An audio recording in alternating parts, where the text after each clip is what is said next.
I'm here to present my PowerPoint presentation, and the topic is how to overcome loneliness.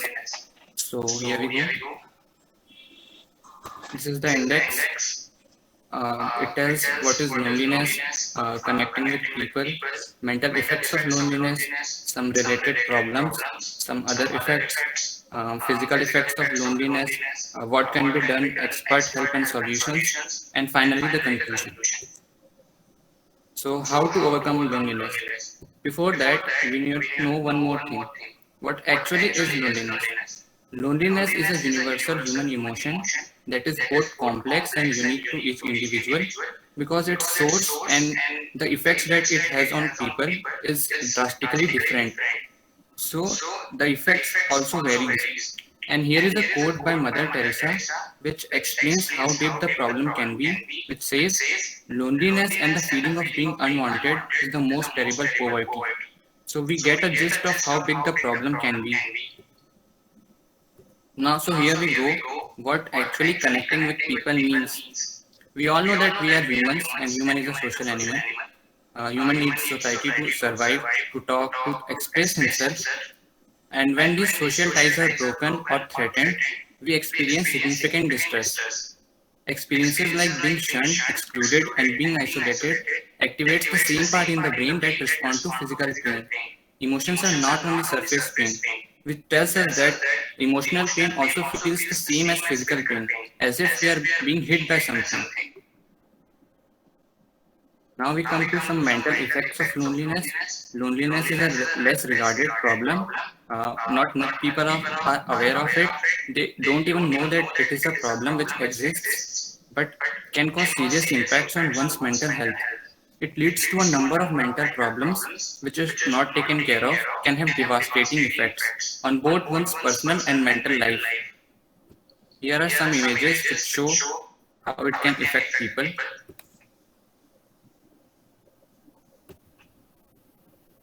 And now here is a glimpse into some of the problems related to it. The most common and the most usual is depression. This is a strong relationship between being loneliness and depression because when we are lonely, when we are self-isolated, we tend to feel negative things.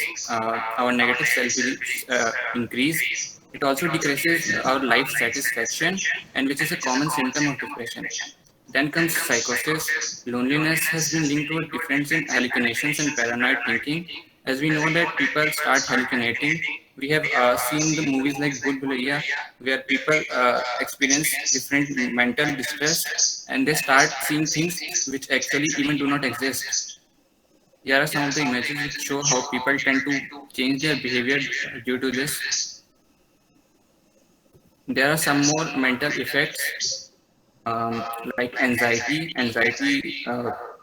Chronic loneliness leads to anxiety, causing difficulty to regulate our emotions and emotional behavior. It also leads to excessive depression and sadness. Then there comes substance use. It is prevalent in people dealing with chronic loneliness and isolation because people tend to go to different ways to stop what they are dealing with, and they go to some wrong paths, which are like uses of drugs and alcoholism. There is a figure which explains generalized anxiety disorder.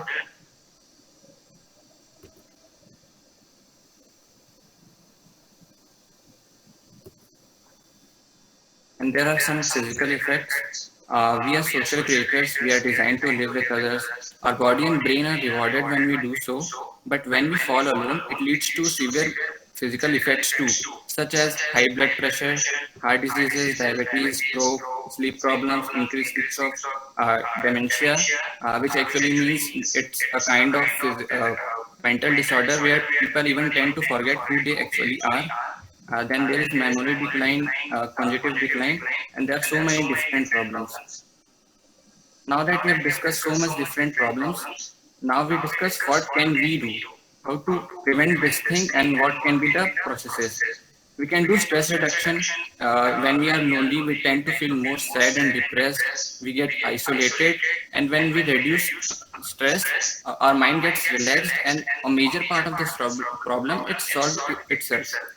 We can do right evaluation of people. We tend to think that all the people around us are lonely, they do not want us, we are nothing to them, but there is not such a thing. If we rightly evaluate the people around us, we can foster relationships with others. We can find good people around the world, people around us which who can help us, good friends, we can which can give us self confidence to know that we are something to someone, and we won't get into such crazy problems. We can foster relationship with ourselves. As I said, that self confidence is a very good thing to know, to have, so that we can be a part of the crowd and we do not even feel isolated.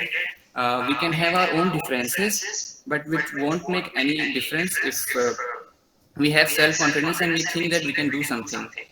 Also, when things get really harsh, we can also look forward to professional help. Like any other problem, loneliness is indeed a problem of concern, and if not resolved, can be very unhealthy for anyone. Hence, professional help becomes a necessity when things go out of control. Professionals help use us. Professionals help us to rightly evaluate ourselves in order to make us aware of the actual picture. We tend to see things what our mind shows us, but certainly it's not the actual picture. One should never be ashamed in taking experts' help to get to know the things and to get out of its problems. A counselor can be a very good option, or even medical help, if required, can be used. So now, ending the thing on a positive note, I want to just conclude by saying that don't feel lonely. The entire universe is inside you. Thank you for being such a patient